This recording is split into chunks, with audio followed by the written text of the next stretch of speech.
First you had the beauty, now you have the beast. Tonight, I want to share with you how the roots behind countless books, movies, and television shows lead right back here to a dark, dusty cave in the Arizona foothills. In 1986, there was a young man from Chicago named Edgar Rice Burroughs. And in search of adventure, he enlisted in the U.S. Cavalry and served at Fort Grant in the southeastern Arizona Territory. After returning to civilian life, he worked odd jobs and eventually took up writing. And his very first story, Under the Moons of Mars, was published in February 1912, the same year and month that Arizona became a state. Now, in Burroughs' visionary tale, John Carter is prospecting in the Arizona mountains when he is chased by Apaches into that mystical cave I mentioned. There he finds himself astrally projected to Mars, where he has amazing adventures with the planet's strange inhabitants. It's easy to imagine the seed of John Carter's origin was planted during Burroughs' time in Arizona, but that's not the only Arizona connection. He was also inspired by Percival Lowell of Flagstaff's Lowell Observatory, who famously theorized about life on Mars. Burroughs' green Martian tharks were symbolic of the noble Apache warriors that he encountered at Fort Grant, and his description of the Martian landscape was very similar to the harsh Arizona desert that he knew.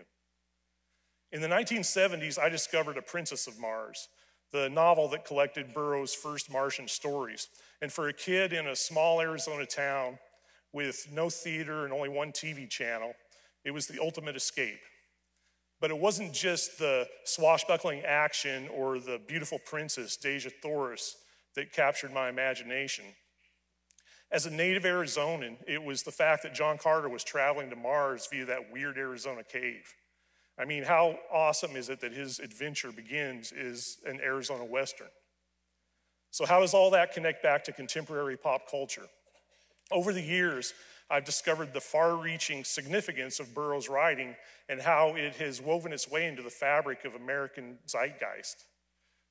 He also created Tarzan of the Apes, one of the most beloved characters of all time, and he perfected the art of serial storytelling and became one of its most successful practitioners. Burroughs' work has inspired countless artists, writers, and science professionals whose names you probably know and whose work has influenced countless others. For instance, a line can be drawn from every modern superhero back to Superman, and a direct line can be drawn from Superman back to John Carter of Mars, especially the Burroughs trope of weaker gravity providing an alien man with super strength. Star Trek creator Gene Roddenberry loved the John Carter stories, and the original Cosmos astrophysicist Carl Sagan cited Burroughs' Martian tales as steering him to the study of science.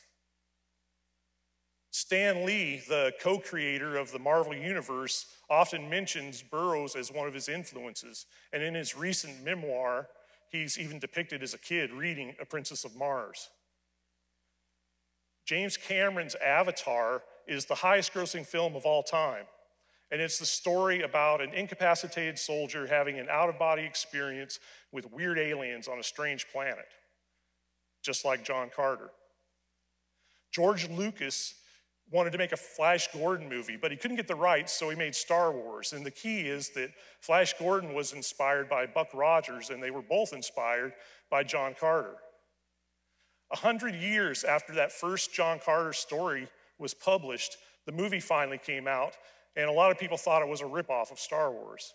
And I love Star Wars too, but let's set the record straight. Star Wars is an homage to John Carter. Before there were Jedis, there were Jedaks. And before there were Banthas, there were Banths. And before there was a Wookiee, there was Woola. And before there was Princess Leia, there was Dejah Thoris, the Princess of Mars. Renowned science fiction author Ray Bradbury said, Edgar Rice Burroughs was and is the most influential writer, bar none, of our century. And as I mentioned, it all began at that Arizona cave. When Burroughs' imagination entered that mystical cavern, he discovered literary gold, and in the end, enriched all of our lives.